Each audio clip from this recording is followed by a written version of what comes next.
अस्सलामु अलैकुम वरहमतुल्लाहि वबरकातुहू। मैं हाफिज इस्माइल आपका मेज़बान और आप देख रहे हैं पब्लिक वॉइस टीवी।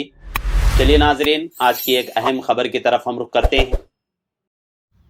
चिंचोली में टीएपीसीएमएस की जानिब से तामीर करदा नई इमारत का किया गया इफ्तिताह।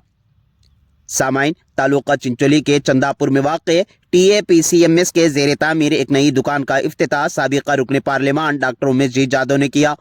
इस मौके पर डॉक्टर उमेश जी जादव ने खिताब करते हुए कहा कि मैं चाहता हूं कि चिंचोली हल्का पूरे मुल्क में तरक्की करता नजर आए, इसलिए कि यहाँ से बड़े बड़े सियासतदान गुजरे हैं। मैं जब इक़्तिदार में था तो कई सारे तरक्याती काम अंजाम दिया हूँ। आपने कामों की तरफ इशारा दिलाते हुए कहा कि चंदापुर में पीने के साफ पानी का यूनिट और कस्बे जात में पानी की सरबराही, एक इंडोर स्टेडियम और एक आउटडोर कॉम्प्लेक्स स्टेडियम, अम्बेडकर भवन, देहातों में कई सारी सड़कें वगैरह। आपने मजीद कहा कि मैंने आवाम की सहूलत के लिए अनगिनत खिदमात अंजाम दी हैं। मुराजी स्कूल के लिए 15 करोड़, विधानसभा की इमारत के लिए 10 करोड़ और एपीएमसी सीसी रोड और दीगर कामों के लिए 8 करोड़ रुपए के लागत के काम अंजाम दिए गए। ऐसे बहुत से काम हैं जो हमें और आपको करने की ज़रूरत है। आखिर में आपने कहा कि इलाकों में तरक्की दिलाने के मामले में सियासत को बाला-ए-ताख रखना होगा, तब जाकर तरक्की यकीनी होगी। इस मौके पर रमेश याकापुर, डायरेक्टर टीएपीसीएमएस ने किसानों के ताल्लुक से तफसीली गुफ्तगू फरमाई और नए मुंतखबा मेंबरान समेत जनाब संजीवन याकापुर, सदर टीएपीसीएमएस, और जनाब अब्दुल बासी साहब, नायब सदर टीएपीसीएमएस चिंचोली को मुबारकबाद पेश की। बाद ये कि नमल मिल्क जोन का भी इफ्तिताह किया गया और डॉक्टर उमेश जी जादव, साबिक़ा रुकन पार्लियामान गुलबर्गा, ने हाफिज अब्दुल हमीद साहब, सदर नमल सोसाइटी चंदापुर को मुबारकबाद पेश की। आइए सुनते हैं तफसीली रिपोर्ट। ನಾವು ಹೇಳಬಾರ್ದು ದೊಡ್ಡತನ ನಾನು ಹೇಳ್ಕೋಬಾರ್ದು. ನಾ ಕೆಲವು ಬೆಂಗಳೂರು ಆಫೀಸ್ ಹೋದಾಗ 4-5ನೇ ಫ್ಲೋರ್ ಸ್ಲಮ್ ಬೋರ್ಡ್ ಇದರದಾಗ ಹೋದಾಗ ಟಾಪ್ ಫ್ಲೋರಲ್ಲಿ ಒಂದು ಕೆಲವು ಆಫೀಸ್ಗಳಿತ್ತು.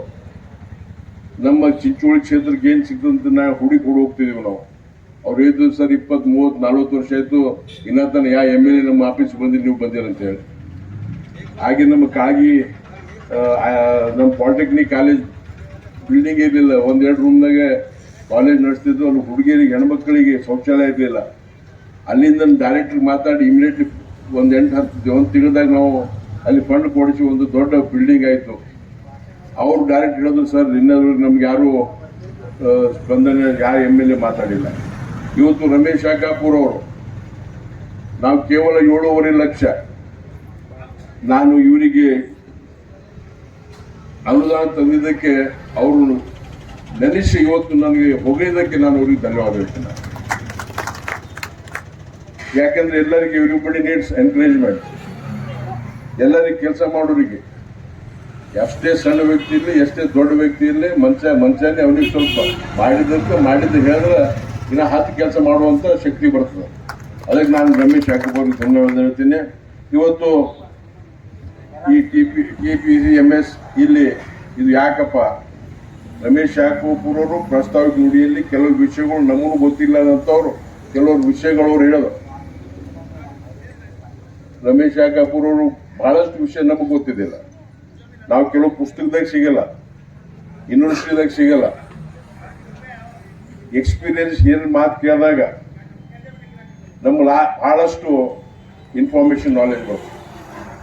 ಇವತ್ತು ಈ ಮೆಂಬರ್ಶಿಪ್ ಹೆಂಗಾಗಬೇಕು, ಯಾರ್ಯಾರು ಎಲಿಜಿಬಲ್ ಅರ, 5 ಜನರಲ್ ಬಾಡಿ ಮೀಟಿಂಗ್ದಾಗ 2 ಜನರಲ್ ಬಾಡಿ ಕಂಪಲ್ಸರಿ ಅಟೆಂಡ್ ಮಾಡಬೇಕು, ಅದ್ರಾಗ ಪಾರ್ಟಿಸಿಪೇಟ್ ಮಾಡಬೇಕು.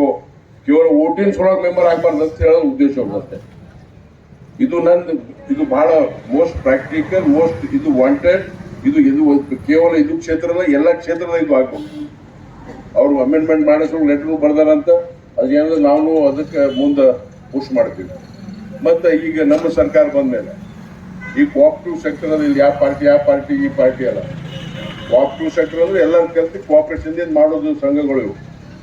ಇವತ್ತು ನಾನು MP ಆಗಿ ಹೋದ್ಮೇಲೆ 2019 ಆವಾಗ ಹೊಸ ಡಿಪಾರ್ಟ್ಮೆಂಟ್ ಚಾಲೂ ಆಯಿತು, ಹೊಸ ಮಿನಿಸ್ಟ್ರಿ ಶುರು ಆಯಿತು. ನಮ್ಮ ಅಮಿತ್ ಶಾ ಅವರು ಕೋಆಪರೇಟಿವ್ ಡಿಪಾರ್ಟ್ಮೆಂಟ್ ಆಗಿ ಅದು ಕ್ಯಾಬಿನೆಟ್ ಮಿನಿಸ್ಟ್ರಿ ಆದರು. ಬಹಳಷ್ಟು ಡಿಸ್ಕಷನ್ ಆಯ್ತು, 2-3 ದಿವಸ. ಅವತ್ತೇ ನಮ್ಗೆ ಅನಿಸ್ತು ಇದು ಒಂದು ರೆವಲ್ಯೂಷನರಿ ಸ್ಟೆಪ್ ಭಾರತ ದೇಶದಾಗ ಆಗ್ಯದ ಅಂತ ಹೇಳಿ. ಇವತ್ತು ಎಲ್ಲ ಪವರ್ ನಮ್ಮ ನರೇಂದ್ರ ಮೋದಿಯವ್ರ ಕನಸೇನಪ್ಪ ಅಂದ್ರೆ tripling the income of agriculture farmer. ದುಪ್ಪಟ್ಟಲ್ಲ 3 ಪಟ್ಟು ಅಗ್ರಿಕಲ್ಚರ್ ಫಾರ್ಮರ್ಸಿಗೆ ಅವರ ಇನ್ಕಮ್ ಜಾಸ್ತಿ ಆಗ್ಬೇಕಂತ ಹೇಳಿ ನಮ್ಮ ಸರ್ಕಾರ ಉದ್ದೇಶ. ಇಲ್ಲಿ ಅವ್ರು ಹೇಳಿದ್ರು ಇವೆಲ್ಲ ಬಹಳಷ್ಟು ಡಿಸ್ಕಷನ್ ಆಗ್ಯಾವ. ನಾವು ಸೀದಾ ನಾವು ರಾಜಕೀಯಕ್ಕೆ ಬಂದವರಲ್ಲ, ನಾವು ಗೌರ್ಮೆಂಟ್ ಸರ್ವಿಸ್ ಮಾಡಿ ನಮ್ಮ ಅಪ್ಪ ಹೆಸರು ಮೇಲೆ ನಾವು ಗೆದ್ದು ಬಂದವರು ಇದ್ದೀವಿ.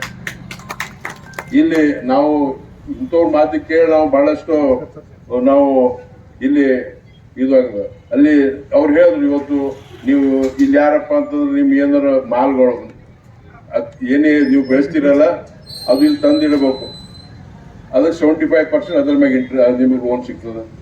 ಬೇಕಾದ್ರೆ ನೀವು ಬಡ್ಡಿ ಸಹಿತ ರೊಕ್ಕ ಕೊಟ್ಟು ನೀವು ಮಾಲ್ ಒಯ್ಬೋದು ಅಥವಾ ಮಾರ್ಕೊಂಡು ಹೋಗ್ಬೋದು. ಇದು ಏನಪ್ಪಾ ಅಂತಂದ್ರೆ ರೈತರಿಗೆ ಅನುಕೂಲ ಆಗುವಂತ ಕಾರ್ಯಕ್ರಮಗಳು ಮಾಡ್ಲಿಕ್ಕೆ. ಇದು ನರೇಂದ್ರ ಮೋದಿಯವ್ರ ಕನಸು ಮಾಡುವಂತ ಕಾರ್ಯಕ್ರಮಗಳು. ಇಲ್ಲಿ ಒಳ್ಳೆ ಕೆಲಸ ಆಗ್ಬೇಕು, ಪ್ರತಿ ರೈತರಿಗೆ ಇನ್ಕಮ್ ಜಾಸ್ತಿ ಆಗ್ಬೇಕು, ಇಲ್ಲಿ ಎಲ್ಲರೂ ಆಕ್ಟಿವ್ಲಿ ಪಾರ್ಟಿಸಿಪೇಟ್ ಆಗಬೇಕು. ಇಲ್ಲಿ ನಾವು ಕೂಡ ಇಲ್ಲಿ ನಮ್ದೊಂದು ಬಹಳ ದೊಡ್ಡ ಕನಸಿತ್ತು. ಈ ಭಾಗಕ್ಕೆ ಯಾವುದು ಎಕನಾಮಿಕ್ ಡೆವಲಪ್ಮೆಂಟ್ ಆಕ್ಟಿವಿಟಿ ಆಗಿಲ್ಲ. ಈ ನಮ್ಮ ಭಾಗಕ್ಕೆ ಒಂದು ಶುಗರ್ ಫ್ಯಾಕ್ಟ್ರಿ ಆಗ್ಬೇಕಂತಿತ್ತು. ಇವತ್ತು ಒಂದು ದೊಡ್ಡ ಶುಗರ್ ಎಥನಾಲ್ ಫ್ಯಾಕ್ಟ್ರಿ ಆಗಿದೆ. ಭಾರತ ದೇಶದಾಗ ನಂಬರ್ 2 ಬಿಗ್ಗೆಸ್ಟ್ ಎಥನಾಲ್ ಯೂನಿಟ್ ಆಗ್ಯಾದ. ಈ ನಮ್ಮ ಚಿಂಚೋಳಿ ನಾವು ಹಿಂದೆ ಏನ್ ಮಾಡ್ಯಾರ ಇಲ್ಲಿ ಬಹಳ ಒಳ್ಳೆ ಇವತ್ತು ಈ ಚಿಂಚೋಳಿ ಕ್ಷೇತ್ರ ಎಂತ ಕ್ಷೇತ್ರ ಅಂದ್ರೆ ವೀರೇಂದ್ರ ಪಾಟೀಲ್ ಅಂತವ್ರಿಗೆ ಜನ್ಮ ಕೊಟ್ಟ ಕ್ಷೇತ್ರ ಇದು. ವೈಜನಾಥ್ ಪಾಟೀಲ್ ಅಂತವ್ರಿಗೆ ಜನ್ಮ ಕೊಟ್ಟ ಕ್ಷೇತ್ರ. ದೇವೇಂದ್ರಪ್ಪ ಗಾಳಪ್ಪ ಅಂತವ್ರಿಗೆ ಜನ್ಮ ಕೊಟ್ಟ ಕ್ಷೇತ್ರ ಇದು. ಅವ್ರು ಯಾರು ರಾಜಕೀಯ ಮಾಡಿಲ್ಲ. ರಾಜಕೀಯ ಎಲೆಕ್ಷನ್ ಆಗತ್ತನ ಅಷ್ಟೇ ರಾಜಕೀಯ ಮಾಡ್ತಿದ್ರು. ಎಲೆಕ್ಷನ್ ರಿಸಲ್ಟ್ ಬಂದ್ ಮರುದಿವಸ ಎಲ್ಲರೂ ಒಂದಾಗಿ ಕೆಲಸ ಮಾಡ್ತಾ ಇದ್ರು. ಅಂತ ಒಂದು ಪವಿತ್ರ ಕ್ಷೇತ್ರ ಇದು. ಭಾರತ ದೇಶದಲ್ಲೇ ಅತಿ ಪವಿತ್ರ ಸ್ಥಳ ಯಾವ್ದಂದ್ರೆ ನಮ್ಮ ಚಿಂಚೋಳಿ ಕ್ಷೇತ್ರ ನನಗೆ ಅನ್ಸದ. ನಾನು ನೋಡಿ ಭಾರತ ದೇಶ ಇಲ್ಲಿ ಎಲ್ಲರೂ ಒಂದಾಗಿ ಕೆಲಸ ಮಾಡುವಂತ ಕ್ಷೇತ್ರ ಇದು. ಈ ಸಹಕಾರ ಸಂಘ ತಾಲೂಕಾ ಮಟ್ಟದಲ್ಲಿ ಇರ್ತಕ್ಕಂಥದ್ದು ಯಾರು ರೈತರಿದ್ದಾರ, ಒಕ್ಕಲುತನ ಯಾರು ಮಾಡ್ತಾರ, ಒಕ್ಕಲುತನದ ಹುಟ್ಟುವಳಿ ಯಾರು ಮಾರಾಟ ಮಾಡ್ತಾರ, ಅವ್ರ ಬಳಿ ಅವ್ರು ಬೆಳೆದಂತ ದವಸ ಧಾನ್ಯಗಳನ್ನ ಖರೀದಿ ಮಾಡ್ತಕ್ಕಂಥದ್ದು ಮತ್ತು ಅವ್ರಿಗೆ ಏನಾದರೂ ಬೇಕಾಯಿತು ಬೀಜ ಗೊಬ್ಬರ ಅಂತಕ್ಕಂಥದ್ದು ಮಾರಾಟ ಮಾಡ್ತಕ್ಕಂಥದ್ದು ಇದು ಮೂಲ ಉದ್ದೇಶ. ಇದು ಒಕ್ಕಲ್ತನ ಹುಟ್ಟುವಳಿ ಮಾರಾಟ ಸಹಕಾರ ಸಂಘದಿದು. ಇದರಲ್ಲಿಂದ ಲೋನ್ ಸಿಗಲ್ಲ, ಲೋನ್ ಸಿಗ್ತದ. ಒಂದು ಲೋನ್ ಯಾವ್ದು ಸಿಗ್ತದ ಅಂದ್ರೆ ನೀವು ಬೆಳೆದಂತ ಧಾನ್ಯ ಇಲ್ಲಿ ತಂದು ಒತ್ತಿ ಇಟ್ರೆ ಒತ್ತಿ ಸಾಲ ಪ್ಲೆಜ್ ಲೋನ್ ಅಂತ ಸಿಗ್ತದೆ. ಇಲ್ಲಿ ಒತ್ತಿ ಸಾಲ ಅದು 75% ಕೊಡ್ತಾರೆ. ಅದು ಮಾರ್ಕೆಟ್ ವ್ಯಾಲ್ಯೂದು 75% ಹಣ ನಿಮಗೆ ಕೊಡ್ತಾರೆ. ಅದಕ್ಕೆ ಬಡ್ಡಿ ಆಗ್ತಕ್ಕಂಥದ್ದು ಆಡಳಿತ ಮಂಡಳಿ ಮೇಲೆ ಅವಲಂಬಿತ ಇರ್ತದೆ. ಈ ಆಡಳಿತ ಮಂಡಳಿ ರೈತರಿಗೆ ನಾವು ಒತ್ತಿ ಸಾಲ ಕೊಟ್ಟು ಅವ್ರ ಮಾಲ್ ಇರ್ತದಂತ ತಿಳ್ಕೊಂಡು ಅವ್ರು ಕಡಿಮೆ ಬಡ್ಡಿ ದರ ಲೇವಿ ಮಾಡ್ತಾರ. ಅವರಿಗೆ ಅಧಿಕಾರ ಕೊಟ್ಟದ ಆಡಳಿತ ಮಂಡಳಿ. ಯಾವಾಗ ಅವರಿಗೆ ಸರಿಯಾದಂಥ ಮಾರ್ಕೆಟ್ ರೇಟ್ ಬರ್ತದ ಅವಾಗ ಇಲ್ಲಿ ಮಾರಾಟ ಮಾಡಿ ಅವ್ರು ದುಡ್ಡು ಒಯ್ಬೋದು. ಇಲ್ಲ ಅಂದ್ರೆ ಅವ್ರು ತಗೊಂಡಿರ್ತಕ್ಕಂಥ ದುಡ್ಡು ಬಡ್ಡಿ ಸಮೇತವಾಗಿ ಇಲ್ಲಿ ಕಟ್ಟಿ ಮಾಲ್ ಒಯ್ದು ಬೇರೆ ಕಡೆನೂ ಮಾರ್ಕೋಬಹುದು. ಇದು ಒಂದು ಸವಲತ್ತು ಇಲ್ಲ. ಈ ಸಂಘದಲ್ಲಿ ಯಾರು ರೈತರು ಇರ್ತಾರ ಅವರು ಸದಸ್ಯರಾಗ್ಲಿಕ್ಕೆ ಮಾತ್ರ ಅವಕಾಶ. ಬೇರೆ ಕಡೆ PBLD VSSN ಸೊಸೈಟಿದಾಗ ಏನಾದ ಅಂದ್ರೆ ಯಾರು ಡಿಪಾಸಿಟ್ ಹೋಲ್ಡರ್ ಇರ್ತಾರ, ಹಣ ಡಿಪಾಸಿಟ್ ಮಾಡ್ತಾರ, ಅವ್ರಿಗೂ ಸದಸ್ಯತ್ವ ಕೊಡ್ತಾರ. ಜಮೀನು ಇಲ್ದೋದ್ರೂ ರೈತ ಇಲ್ದೋದ್ರೂ ಕೂಡ ಯಾರು ವ್ಯವಹಾರಗಳು ಮಾಡ್ತಾರ ಅಲ್ಲಿ BDP ಲೋನ್ ಅಂತ ಕೊಡ್ಲಿಕ್ಕೆ ಇರ್ತಾರ. ಅಂಥವ್ರಿಗೂ ಕೂಡ ಏನಪ್ಪ ಅಂದ್ರೆ ಅಲ್ಲಿ ಸದಸ್ಯ ಅಂತ ಮಾಡ್ಲಿಕ್ಕೆ ಅವಕಾಶ ಅದ. ನಮ್ಮಲ್ಲಿ ಏನಪ್ಪ ಅಂತಂದ್ರೆ ಯಾರು ಡಿಪಾಸಿಟ್ ಇರ್ತಾರ, ನಮ್ಮ ಸರಿ ಯಾರು ವ್ಯವಹಾರ ಮಾಡ್ತಾರ ಅವ್ರಿಗೂ ಕೂಡ ಸದಸ್ಯರಾಗ್ಲಿಕ್ಕೆ, ಅವ್ರಿಗೂ ಕೂಡ ನಮ್ಮಲ್ಲಿ ಮೆಂಬರ್ ಆಗ್ಲಕ್ಕ ಅವಕಾಶ ಮಾಡಿಕೊಡ್ಬೇಕು ಅಂತೇಳಿ ನಾವು ಜನರಲ್ ಬಾಡಿ ಮೀಟಿಂಗ್ದಾಗ ರೆಸಲ್ಯೂಷನ್ ಮಾಡಿ ಸರ್ಕಾರಕ್ಕೆ ನಮ್ಮ ಬೈಲಾಸ್ದಾಗ ತಿದ್ದುಪಡಿ ಮಾಡ್ರಿ ಅಂಥೇಳಿ ನಾವೊಂದು ಪ್ರಸ್ತಾವನೆಯನ್ನು ಕಳಿಸ್ತಾ ಇದ್ದೀವಿ. ಅಂದರೆ ಯಾರು ಜಮೀನು ಇರಲ್ಲ, ಯಾರು ಡಿಪಾಸಿಟ್ ಮಾಡ್ತಾರ, ನಮಗೆ ಸಹಕಾರ ಮಾಡ್ತಾರ, ನಮ್ಮ ಜೊತೆ ಯಾರು ವ್ಯವಹಾರ ಮಾಡ್ತಾರ ಅಂಥವ್ರಿಗೂ ಕೂಡ ಸದಸ್ಯರು ಕೊಡ್ರಿ ಅಂತ ಹೇಳ್ತೇವೆ. ಇಲ್ಲಿ ಒಂದು ವಿಷಯ ಏನು ಅಂದರೆ ಸರ್ಕಾರ ಮತ್ತು ಸಹಕಾರ ಸಂಘಗಳ ಕಾಯ್ದೆ ಮತ್ತು ನಿಯಮಗಳ ಪ್ರಕಾರವಾಗಿ ಏನು ಒಂದು ತಿದ್ದುಪಡಿ ತಂದರ ಕಾಯ್ದೆಕಂದ್ರೆ ಯಾರೇ ಸದಸ್ಯರು ಕೇವಲ ಚುನಾವಣೆ ಸಮಯದಲ್ಲಿ ಮಾತ್ರ ಎಲೆಕ್ಷನ್ ನಿಂದಿರಬೇಕು, ವೋಟ್ ಹಾಕಬೇಕು ಅಂತ ಬರ್ತಾರ. ಅದು ಒಂದು ಉದ್ದೇಶ ತಪ್ಪಿಸೋ ಸಲುವಾಗಿ ಆ ಸಹಕಾರ ಸಂಘದಲ್ಲಿ ಆ ಕಾಯ್ದೆಯಲ್ಲಿ ತಿದ್ದುಪಡಿ ಏನು ತಂದಾರಂದ್ರೆ 5 ವಾರ್ಷಿಕ ಮಹಾಸಭೆಗಳು, ಪ್ರತಿ ವರ್ಷಕ್ಕೆ ಒಂದ್ಸಲ ವಾರ್ಷಿಕ ಮಹಾಸಭೆ ನಡೀತವೆ ಸಂಘದ್ದು. ಈ 5 ವರ್ಷದ ವಾರ್ಷಿಕ ಮಹಾಸಭೆಯಲ್ಲಿ ಕನಿಷ್ಠ 3 ವಾರ್ಷಿಕ ಮಹಾಸಭೆಗಳಲ್ಲಿ ಅಂತ ಮೊದಲು ಇತ್ತು.